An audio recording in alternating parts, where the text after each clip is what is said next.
Assalamualaikum warahmatullahi wabarakatuh.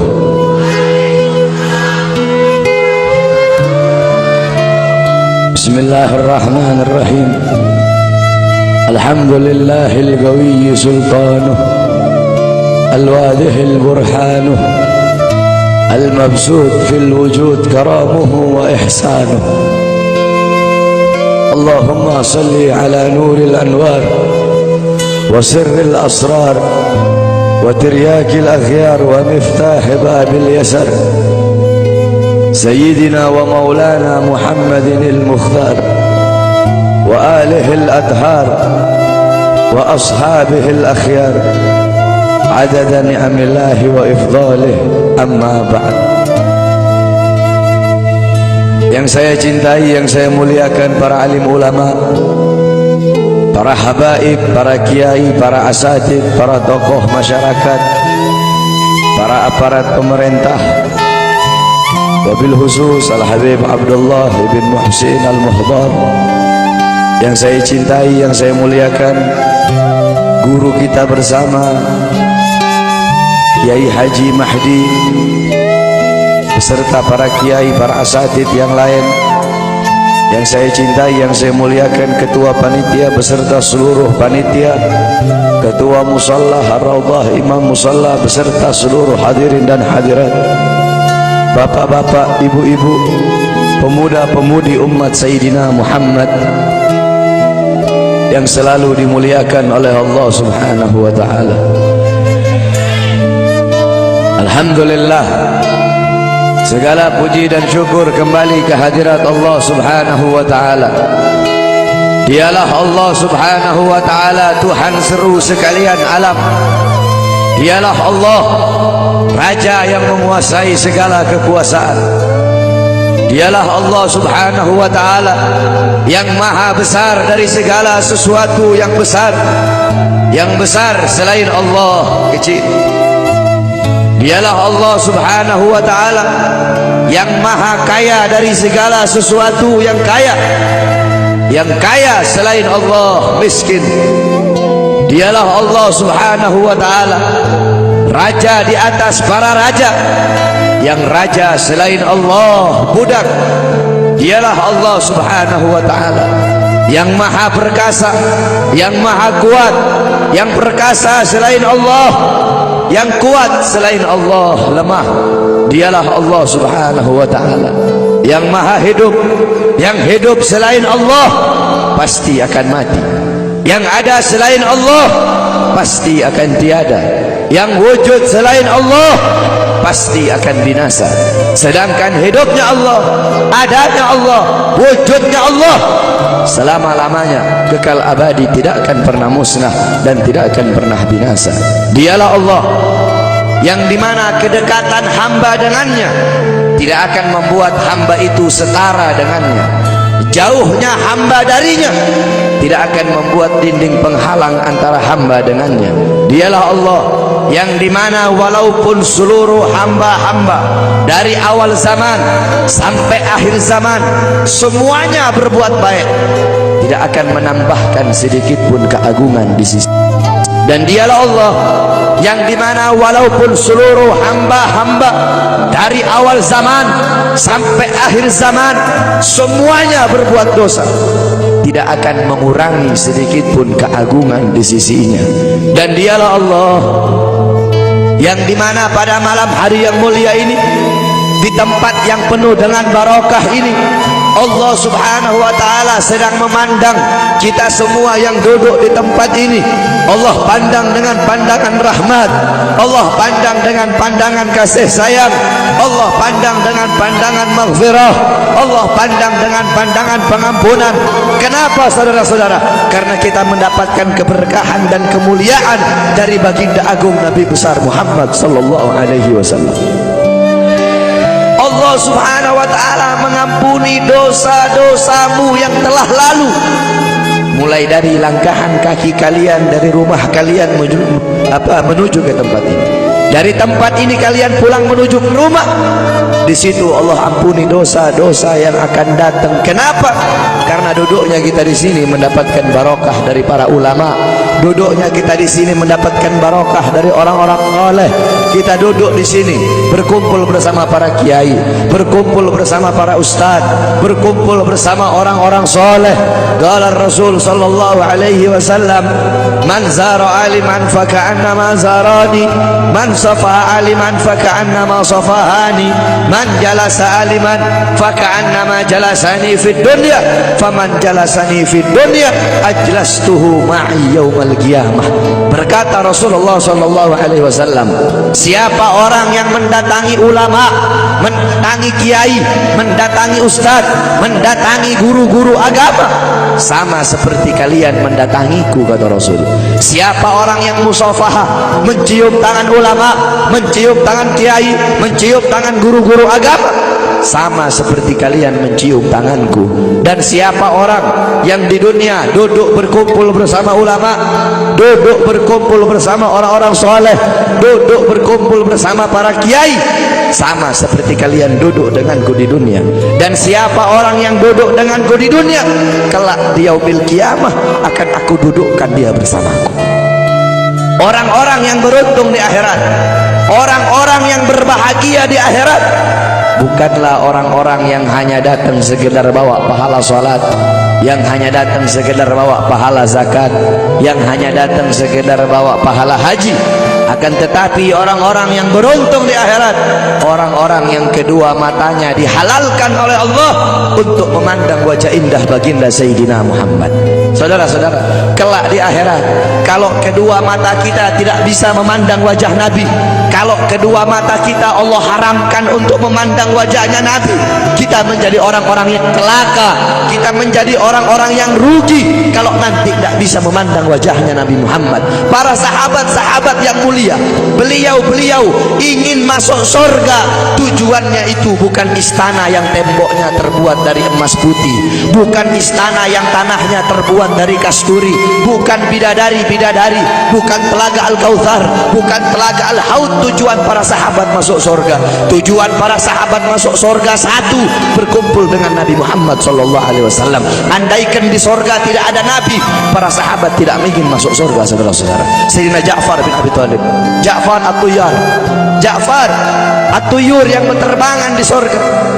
Sayyidina Ja'far bin Abi Thalib, ketika beliau mati syahid, kedua tangannya terputus, Allah gantikan dengan sayap, sehingga Ja'far, ruhnya beliau menghadap Allah subhanahu wa ta'ala. Ketika ruhnya beliau mau sampai ketika ruh beliau mau sampai di hadapan Allah, tiba-tiba terbayang dari kedua matanya beliau pandangan kepada wajah baginda Nabi besar Muhammad sallallahu alaihi wasallam. Terbayang akan wajah Nabi Muhammad, sehingga beliau bermohon kepada Allah, ya Allah, izinkan aku kembali ke dunia untuk memandang wajah indah baginda Nabi besar Muhammad sallallahu alaihi wasallam. Sayyidina Abu Bakar As-Siddiq radhiyallahu anhu, ketika beliau sedang berkumpul bersama Nabi, Nabi Muhammad berkata, wahai Abu Bakar, apakah engkau sudah makan? Kata Sayyidina Abu Bakar, aku belum makan ya Rasulullah. Pulanglah engkau pergi makan dulu. Pulang Sayyidina Abu Bakar As-Siddiq. Ketika Sayyidina Abu Bakar As-Siddiq pulang, tidak lama kemudian datang lagi. Kata Rasul, wahai Abu Bakar, aku tidak pernah melihat orang makan secepat itu. Kok cepat banget engkau makan? Apa kata Sayyidina Abu Bakar, ya Rasulullah, ketika aku akan memakan makanan itu ya Rasulullah, tiba-tiba teringat wajahmu ya Rasulullah, makanya aku tinggalkan makanan itu dan aku kembali ke sini lebih memilih untuk memandang wajah indahmu ya Rasulullah. Maka rugi, celaka kalau kelak di akhirat kita tidak bisa memandang wajahnya Nabi Muhammad. Nah, bagaimana caranya biar kita bisa memandang wajahnya Nabi? Bagaimana caranya biar kita bisa berjumpa dengan Nabi? Di akhirat kita tidak bakal bisa berjumpa dengan Nabi. Di akhirat kedua mata kita tidak bakal bisa memandang wajah Nabi kalau di dunia kita jauh dari majlis-majlis Nabi Muhammad. Kenapa? Karena kadar kedekatan kita dengan Nabi kelak di akhirat, jarak jauh atau dekatnya kita dengan Nabi nanti di akhirat, itu menurut kadar kedekatan kita di dunia dari majelis-majelis seperti ini. Jaraknya kita dengan Nabi nanti di akhirat itu menurut jarak jauh atau dekatnya kita di dunia dengan majelis-majelis seperti ini. Kalau di dunia kita dekat dengan majelis-majelis ilmu, dekat dengan majelis zikir, dekat dengan para pewarisnya Nabi, dekat dengan penyambung lidahnya Nabi, dekat dengan para ulama, dekat dengan orang-orang soleh, maka kelak di akhirat Allah pun akan kumpulkan kita bersama Nabi Muhammad. Kenapa? Karena majelis seperti ini, perkumpulan seperti ini warisan Nabi Muhammad. Nabi Muhammad tidak mewarisi harta, tidak mewarisi pangkat, tidak mewarisi jabatan, tidak mewarisi emas, tidak mewarisi permata, tidak mewarisi kekuasaan, tidak mewarisi dirham, tidak mewarisi rupiah. Warisannya Nabi ilmu, amal, akhlak, wara, khauf, ikhlas, sabar, takwa, istiqamah, ibadah, zuhud, qanaah. Ini warisan Nabi Muhammad, sehingga kita duduk di sini untuk menerima warisannya Nabi. Abu Hurairah radhiyallahu anhu, beliau pergi ke pasar. Beliau berkata, wahai orang-orang pasar, di masjid sedang dibagi-bagikan warisannya Nabi. Yang berdagang menutup dagangannya, yang berbisnis menghentikan bisnisnya, mereka pergi ke masjid. Ketika mereka sampai ke masjid, mereka bilang, wahai Abu Hurairah, mana katanya sedang dibagi-bagikan warisannya Nabi? Di sini cuma ada halago-halago ilmu, cuma ada perkumpulan-perkumpulan ilmu. Apa kata Abu Hurairah? Perkumpulan ilmu, majelis ilmu, itulah warisan Nabi Muhammad. Kita duduk di sini menerima warisannya Nabi. Maka warisan mana yang lebih mulia selain daripada warisan Nabi Muhammad? Warisan mana yang lebih agung selain daripada warisan Nabi Muhammad? Warisan mana yang lebih berharga selain daripada warisan Nabi Muhammad? Warisan mana yang lebih bermanfaat selain daripada warisan Nabi Muhammad? Oleh karena itu bersyukur kita kepada Allah, karena Allah jadikan kita hamba-hamba yang duduk di majelis ilmu. Berapa banyak hamba-hamba di luar sana yang belum Allah berikan petunjuk? Berapa banyak hamba-hamba di luar sana hatinya belum Allah gerakkan untuk duduk di majelis-majelis seperti ini? Qala Rasul, ad-dunya mal'un, mal'unu ma fiha illa dzikrullah wa ma wala wa'aliman aw muta'alliman. Dunia ini terkutuk, dunia ini hina, dunia ini bejat, dunia ini biadab, wa ma fiha, dan hal-hal yang ada di dalamnya illa dzikrullah, kecuali orang-orang yang mengingat Allah, orang-orang yang berzikir kepada Allah, yang hatinya berhubungan dengan Allah, yang hatinya bersambung kepada Allah, yang hatinya mencintai Allah, yang hatinya takut kepada Allah, yang mengalir akan air matanya karena takut kepada Allah, yang lidahnya basah dengan Al-Quran, dengan zikir, dengan tahlil, dengan tahmid, dengan tasbih, dengan takbir, dengan tamjid, dengan sholawat. Orang-orang yang taat kepada Allah, yang patuh kepada Allah, yang tunduk kepada Allah, yang bertakwa kepada Allah, yang menghambakan dirinya kepada Allah, orang-orang yang tidak menyembah selain Allah, orang-orang yang lupa kepada selain Allah, orang-orang yang di saat hamba-hamba yang lain sedang terlelap dalam tidurnya, mereka bangun, mereka bersujud, berteguk lutut memohon kepada Allah Subhanahu wa taala.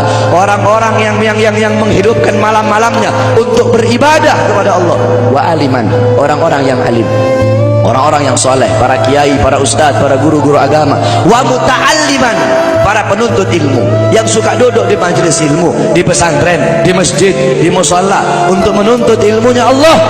Cuma ini golongan yang mulia di muka buminya Allah. Selain daripada itu, yang sibuk dengan urusan dunia, yang sibuk dengan urusan harta, yang sibuk dengan urusan bisnis, yang sibuk dengan urusan pangkat, yang sibuk dengan urusan jabatan, siapapun, saya kek, kiai kek, habib kek, ustadz kek, lurah kek, camat kek, bupati kek, wali kota kek, gubernur kek, menteri kek, presiden kek, siapapun yang sibuk dengan urusan dunia sehingga lalai, sehingga lupa, sehingga ghafil, sehingga lupa kepada Allah, sehingga lalai dari kewajiban, maka termasuk dalam mal'un yang dikatakan oleh baginda Nabi besar Muhammad sallallahu alaihi wasallam.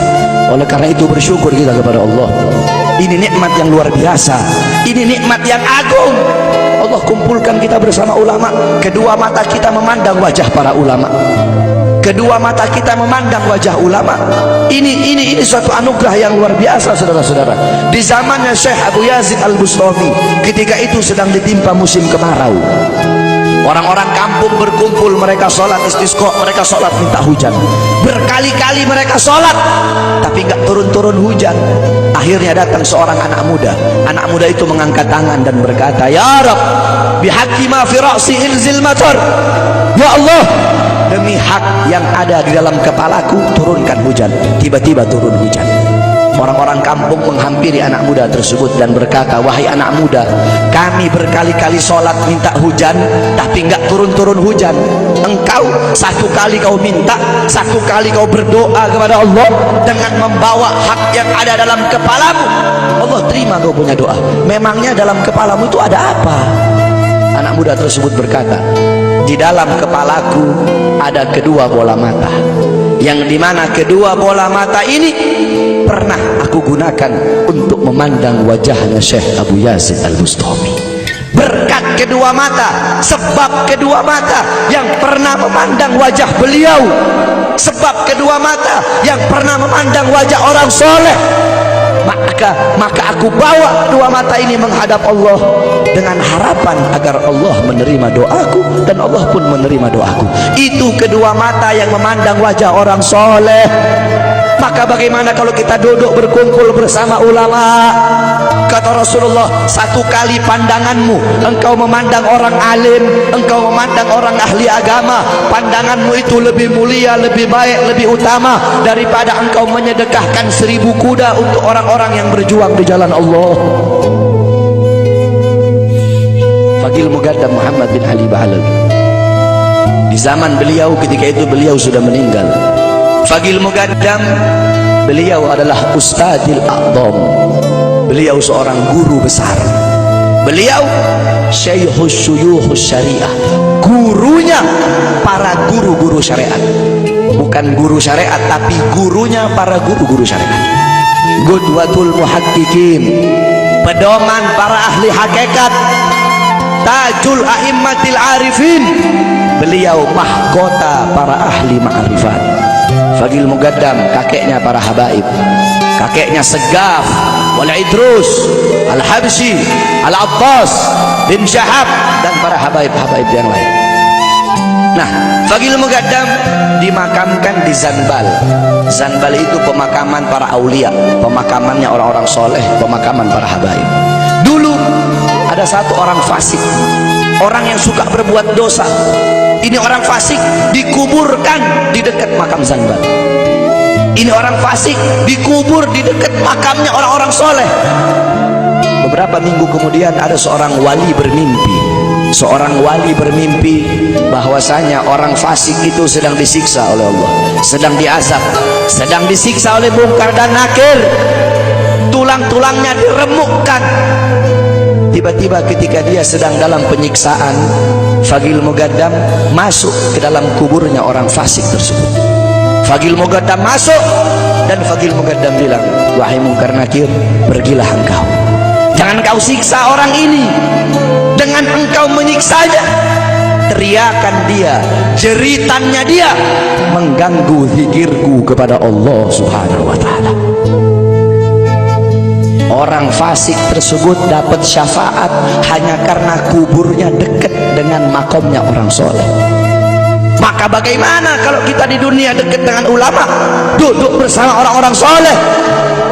Dalam sebuah athar, Allah Subhanahu wa ta'ala bertanya kepada Jibril tentang seorang hamba. Wahai Jibril, tanya kepada hamba tersebut, apakah dulu ketika di dunia dia pernah duduk bersama ulama? Ditanya oleh Jibril, tidak pernah, aku tidak pernah duduk bersama ulama. Tanya kepadanya, apakah dia pernah makan bersama ulama? Ditanya, dia bilang tidak pernah makan bersama ulama. Tanya kepadanya, apakah garis keturunannya ada yang bersambung kepada ulama? Ditanya, ternyata tidak ada. Apakah dia cinta ulama, kenal ulama? Tidak. Kata Allah, masukkan orang ini ke surga.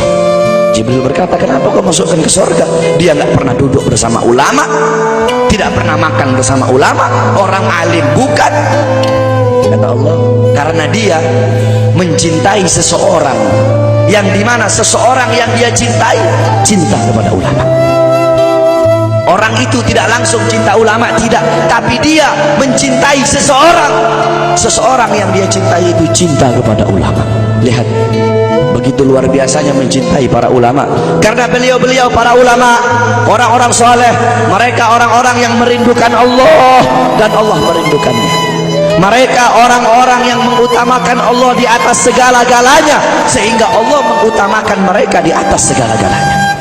Mereka, para ulama, orang-orang soleh, orang-orang yang banyak menangis karena takut kepada Allah, dengan sebab-sebab mereka, dengan keberadaan beliau-beliau, hujan masih turun dari langit. Dengan sebab beliau-beliau, orang-orang yang takut, yang banyak menangis, karena beliau-beliau, bumi masih menumbuhkan tumbuh-tumbuhan untuk kita. Andaikan tidak ada beliau-beliau, tidak ada para ulama, tidak ada orang-orang soleh, tidak ada para salafun soleh, tidak ada para solihin, tidak ada para waliullah, tidak ada orang-orang yang takut kepada Allah, langit tidak mau menurunkan hujan untuk kita, saudara-saudara. Oleh karena itu bersyukur kita kepada Allah. Allah kumpulkan kita bersama para ulama, Allah kumpulkan kita bersama orang-orang soleh. Ini kemuliaan yang Allah berikan kepada kita sebagai umat Nabi Muhammad. Saudara-saudara, kita duduk di majelis yang mulia ini untuk memperingati Isra wal Mi'raj baginda Nabi besar Muhammad sallallahu alaihi wasallam. Kita duduk di sini, kita tidak pernah memandang langsung wajahnya Nabi. Kita tidak pernah berjumpa langsung dengan Nabi. Kita tidak pernah duduk bersama-sama dengan Nabi. Untuk apa kita duduk di sini kalau bukan karena iman dan cintanya kita kepada Nabi Muhammad? Padahal kita tidak pernah berjumpa dengan Nabi, bertemu dengan Nabi tidak pernah, duduk bersama Nabi tidak pernah. Tapi kita beriman kepada Nabi Muhammad. Kita cinta kepada Nabi Muhammad. Kita umat yang dirindukan oleh Nabi, umat yang dicintai oleh Nabi. Rasulullah ketika beliau sedang duduk bersama para sahabat, Rasulullah berkata, wahai para sahabat, tahukah kalian golongan-golongan yang soleh? Tahukah kalian golongan-golongan yang mulia? Sahabat berkata, apakah para malaikat ya Rasulullah? Rasul berkata, bagaimana mungkin malaikat tidak mulia sedangkan mereka berada di sisi Allah? Ada lagi yang mulia, apakah para nabi dan rasul? Bagaimana mungkin nabi dan rasul tidak mulia sedangkan Allah menurunkan wahyu untuk mereka? Ada lagi yang mulia, apakah kami ya Rasulullah? Bagaimana mungkin kalian para sahabatku tidak mulia sedangkan aku berada di tengah-tengah kalian? Ada lagi yang mulia. Kata sahabat, Allah dan engkau yang lebih tahu ya Rasul. Rasulullah menundukkan kepala, Nabi Muhammad menundukkan kepala. Dari kedua pelupuk mata beliau mengeluarkan air mata, membasahi pipi beliau sampai ke janggutnya beliau. Beliau menundukkan kepala sambil menangis dan beliau berkata, golongan yang mulia ini, golongan yang soleh ini, mereka golongan-golongan yang adanya nanti di akhir zaman. Mereka tidak pernah duduk bersamaku, mereka tidak pernah memandang wajahku, mereka tidak pernah mendengar langsung kata-kataku, akan tetapi mereka beriman kepadaku, kata Rasul. Mereka umat yang aku rindukan, mereka umat yang aku cintai. Tuba liman yarani wa amana bi, wa tuba summa tuba summa tuba liman lam yarani wa amana bi. Sungguh beruntung orang-orang yang beriman kepadaku, kemudian orang-orang yang melihatku kemudian beriman kepadaku. Dan sungguh beruntung, dan sungguh beruntung, dan sungguh beruntung, 3 kali keberuntungan, 3 kali kemuliaan bagi orang-orang yang tidak pernah melihatku akan tetapi mereka beriman kepadaku. Siapa? Kita umat Nabi Muhammad SAW. Kita tidak pernah memandang wajah Nabi, tidak pernah berkumpul dengan Nabi, tapi kita beriman kepada Nabi Muhammad. Apalagi kita umat Islam Indonesia, umat Islam Indonesia, umat yang dicintai oleh Rasulullah. As-Sayyid Al-Habib Muhammad bin Alwi Al-Maliki, ketika beliau berziarah ke makam Nabi Muhammad, dalam keadaan sadar beliau berjumpa langsung dengan Nabi Muhammad. Di belakang Nabi Muhammad ada ribuan orang. Habib Muhammad pun bertanya, ya Rasulullah, siapa yang ada di belakangmu ini ya Rasulullah? Ribuan orang ini, ribuan golongan ini, siapa ya Rasulullah? Rasulullah berkata, ini mereka yang ada di belakangku, mereka adalah umat Islam yang aku cintai, mereka umat Islam yang ada di Indonesia, kata Rasulullah SAW. Kita dicintai oleh Rasul. Kenapa? Coba kita lihat di Indonesia, saudara-saudara. Kalau bulan Maulud, kalau bulan Rabiul Awal, di kampung-kampung, di musola-musola, setiap masjid, setiap langgar, setiap pesantren, setiap RT, setiap RW pasti bikin Maulid Nabi Muhammad. Kalau udah bulan Rajab, setiap pesantren, musola, masjid, kampung, RT, RW pasti bikin Isra wal Mi'raj sebagai Nabi besar Muhammad. Negara-negara yang lain, tempat-tempat yang lain tidak seperti kita, saudara-saudara. Makanya kita menjadi umat yang dicintai oleh Rasul, umat yang dimuliakan oleh Nabi Muhammad, umat yang dirindukan oleh Nabi Muhammad sallallahu alaihi wasallam. Allah berkata dalam Al-Qur'an, laqad ja'akum rasulun min anfusikum azizun 'alaihi ma 'anittum harisun 'alaikum bil mu'minina raufur rahim. Hei sekalian umat manusia, yang kaya, yang muda, yang tua, yang muda, yang kaya, yang miskin, mulai pejabat sampai rakyat, ulama sampai umat. Hei sekalian umat manusia, laqad ja'akum, telah sampai kepada kalian, telah datang kepada kalian rasulun, utusan Allah, min anfusikum, dari golongan kalian manusia, azizun alaihi ma anittum, sungguh berat baginya penderitaan yang kau alami, sungguh berat baginya kesusahan yang kau alami. Sebelum kalian susah, dia lebih dahulu susah. Sebelum kalian menderita, dia lebih dahulu menderita. Sebelum kalian menangis, dia lebih dahulu menangis. Sebelum kalian berdarah, dia lebih dahulu berdarah. Azizun alaihi ma'antum harisun alaikum, dia menjaga kalian, menjaga akidah kalian, keyakinan kalian, tauhid kalian, syariat kalian, sholat kalian, agar kalian tidak menyimpang, agar kalian tidak tersesat, agar kalian tetap berada di jalannya Allah. Bil mu'minina raufur rahim, kepada orang-orang yang beriman beliau sangat cinta, beliau sangat sayang, beliau mencintaimu sebelum engkau mencintainya, beliau merindukanmu sebelum engkau merindukannya. Siapa beliau? Siapa dia?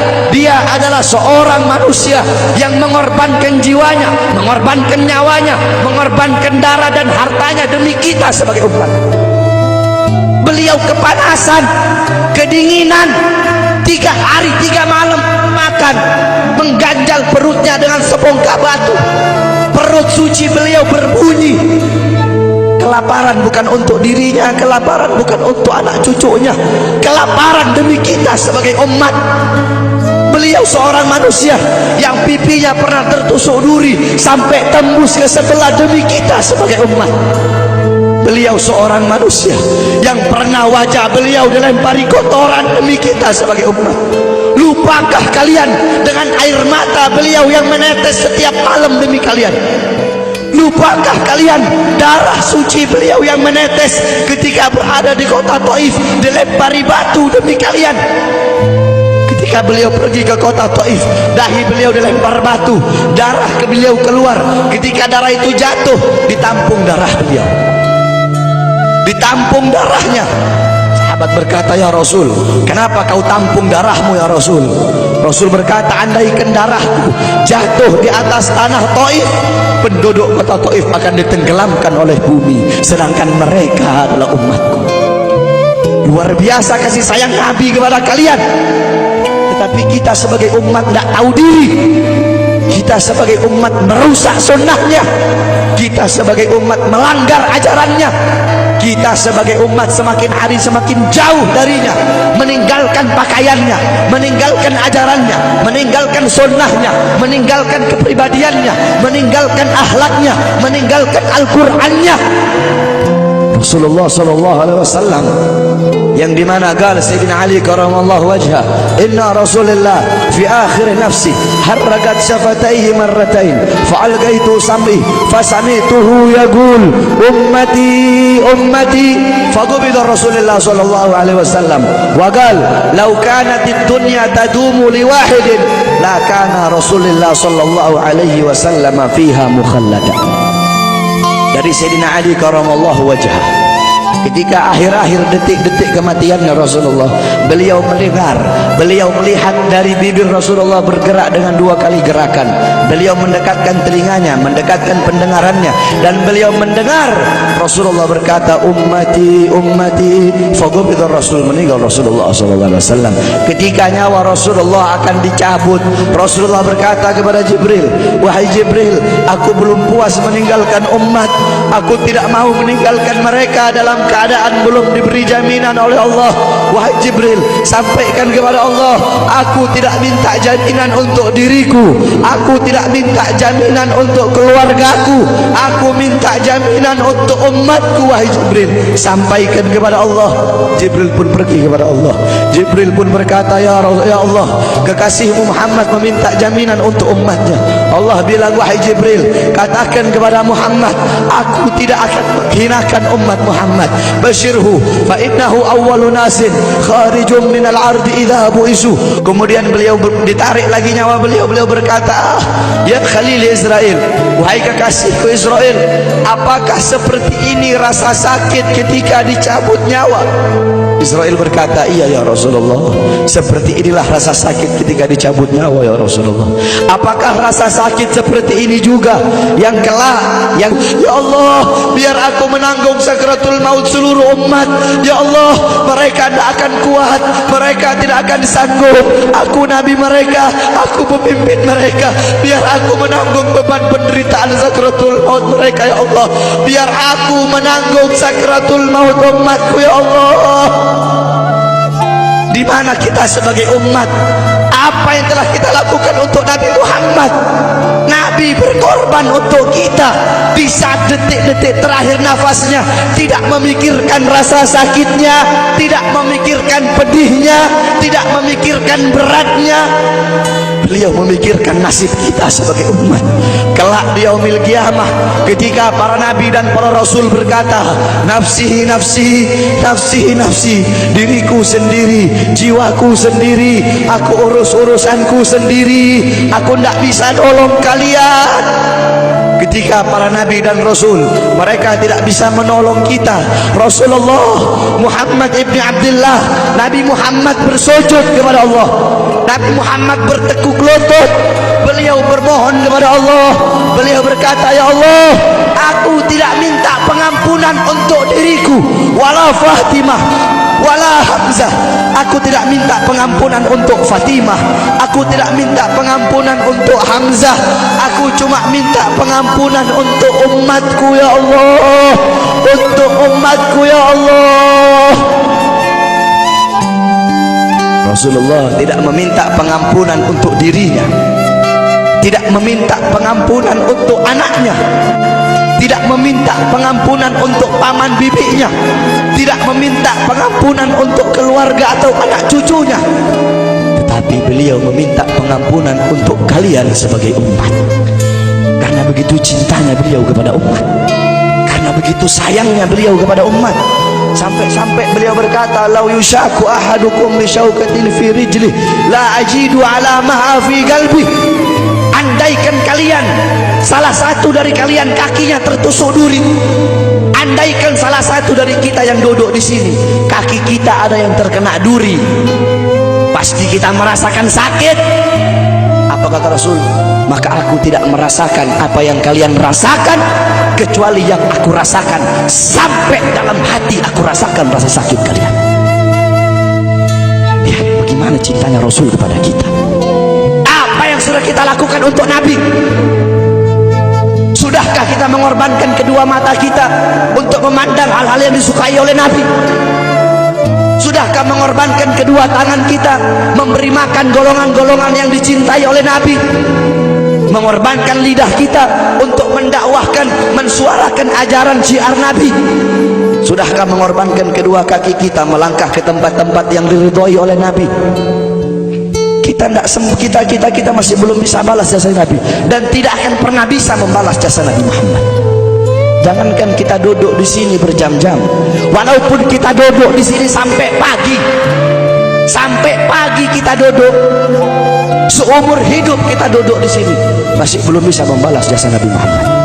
Sekalipun kita merangkak, engkau merangkak dari rumahmu menuju makam Nabi, merangkak bukan dengan kaki, merangkak bukan dengan mata, bukan dengan tangan. Walaupun kalian merangkak dengan kedua mata dari rumah kalian menuju makam Nabi, itu masih belum bisa membalas jasa-jasa Nabi Muhammad SAW. Kita tidak bisa membalas jasa-jasa Nabi Muhammad. Kecintaan kita tidak ada apa-apanya. Apakah kecintaan kita lebih besar daripada kecintaan seorang anak kecil yang ada di zaman Syekh Abdurrahman Ad-Dibai? Di zaman Syekh Abdurrahman Ad-Dibai, pengarang Maulid Diba, ketika beliau ingin berziarah ke makamnya Rasul, ketika beliau ingin ziarah ke makamnya Nabi, ada satu orang anak kecil ingin ikut berziarah. Maka kata rombongan, hai anak kecil, engkau tidak boleh ikut. Ini perjalanan memakan waktu berhari-hari, bisa 4 hari, 5 hari, bahkan sampai 1 minggu. Kau tidak boleh ikut. Pergi anak kecil tersebut. Pergilah rombongan Syekh Abdurrahman Ad-Dibai untuk ziarah ke makamnya Nabi. Tanpa sepengetahuan rombongan, ternyata anak kecil tersebut bergelantungan di bawah kereta kuda Syekh Abdurrahman Ad-Dibai. Anak kecil itu bergelantungan. Dia sampai berhari-hari gak makan, gak minum, gak tidur. Hanya apa? Hanya ingin pergi ziarah ke makam Nabi. Saking cintanya kepada Nabi Muhammad, dia sembunyi-sembunyi bergelantungan di bawah kereta. Gak makan, gak minum, gak tidur berhari-hari. Sampai ketika sampai di Madinah, itu anak kecil jatuh. Itu anak kecil terjatuh. Rombongan bilang, bukankah ini anak kecil yang waktu itu mau ikut? Berarti sudah berhari-hari dia di bawah kereta ini. Dia nggak makan, dia nggak minum, dia nggak tidur. Anak kecil itu berlari.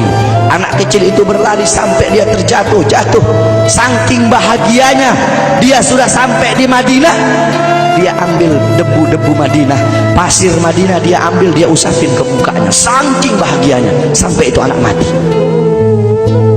Anak kecil tersebut mati membawa kecintaannya kepada Nabi Muhammad. Anak kecil itu mati, gak makan berhari-hari, gak tidur, gak minum, hanya ingin ziarah ke makam Nabi Muhammad. Padahal anak kecil itu tidak pernah memandang Nabi, tidak pernah berkumpul dengan Nabi, tapi kecintaannya luar biasa kepada Rasulullah. Akhirnya anak itu dimakamkan oleh Syekh Abdurrahman Ad-Dibai di Madinah. Anak kecil itu dimakamkan di Madinah. Nah, setiap tahun Syekh Abdurrahman Ad-Dibai ziarah ke makamnya Nabi, pasti ziarah ke makam itu anak kecil. Yang anehnya, setiap Syekh Abdurrahman Ad-Dibai ziarah makam anak kecil tersebut, kubur anak kecil tersebut bergeser dengan sendirinya mendekati makam Nabi Muhammad SAW. Sampai sekarang makam anak kecil itu ada di samping Masjid Nabawi. Saking cintanya anak kecil tersebut kepada Rasulullah SAW. Kecintaannya kita tidak ada apa-apanya. Kita tiap hari maksiat, tiap hari berbuat dosa, melakukan hal-hal mungkarat, dhalalat, sayyiat. Takutlah kita kepada Allah. Kembalilah ke ajaran Nabi Muhammad. Jadikan beliau sebagai teladanmu, jadikan beliau sebagai pedomanmu. Hidupkan rumah tanggamu dengan ajaran beliau, hidupkan kampungmu dengan dengan ajaran dan sunnah beliau. Jadikan rumah tanggamu rumah tangga Sayyidina Muhammad, kampungmu kampung Sayyidina Muhammad, desamu desa Sayyidina Muhammad, kotamu kota Sayyidina Muhammad. Man tasyabbaha biqaumin fahuwa minhum. Barang siapa yang mengikuti suatu kaum, maka dia sama dengan kaum tersebut. Kalau engkau mengikuti Nabi, mengikuti ajarannya Nabi, mengikuti sunnah-sunnahnya Nabi, Rasul yang kau jadikan teladan, Rasul yang kau jadikan pedoman, maka beliau-beliau dimuliakan oleh Allah, kita pun akan dimuliakan oleh Allah. Kita lihat anak-anak muda kita zaman sekarang, pemuda-pemudi kita zaman sekarang, yang dijadikan teladan bukan Rasul, yang dijadikan teladan bukan Nabi Muhammad, bukan sahabat, bukan ahlul bait, bukan tabi'in, bukan ulama, bukan solehin. Anak-anak muda kita mengikuti budaya barat, mengikuti pola pikir barat, gaya hidup barat, gaya berpakaian barat, meninggalkan ajaran Nabi Muhammad, meninggalkan pakaian Nabi dan memakai pakaian musuh-musuh Nabi Muhammad, meninggalkan kepribadian Nabi dan memakai kepribadian musuh-musuh Nabi Muhammad SAW. Berapa banyak anak-anak muda kita di Indonesia rela menahan sakit, menindik kupingnya, dia tindik kuping, tindik bibir, tindik telinga, semua satu muka ditindik, ditato, rela tahan sakit. Untuk apa? Untuk mengikuti idolanya orang-orang barat. Tetapi Sudahkah anak-anak kita rela menahan sakit duduk lama-lama di majelis Nabi Muhammad? Sudahkah anak-anak muda kita rela menahan sakit iktikaf di masjid? Kenapa? Karena kita sebagai orang tua lalai dalam mendidik anak. Bapak-bapak zaman sekarang sibuk cari harta untuk ngasih makan jasmani anak-anaknya, tetapi lupa memberi makan ruhani, jiwa dan hati anak-anaknya. Apakah kau pikir kewajiban sebagai bapak cuma kasih makan jasmaninya saja, ruhaninya, jiwanya, hatinya tidak kau kasih makan? Hati 3 hari gak kena ilmu, hati mati.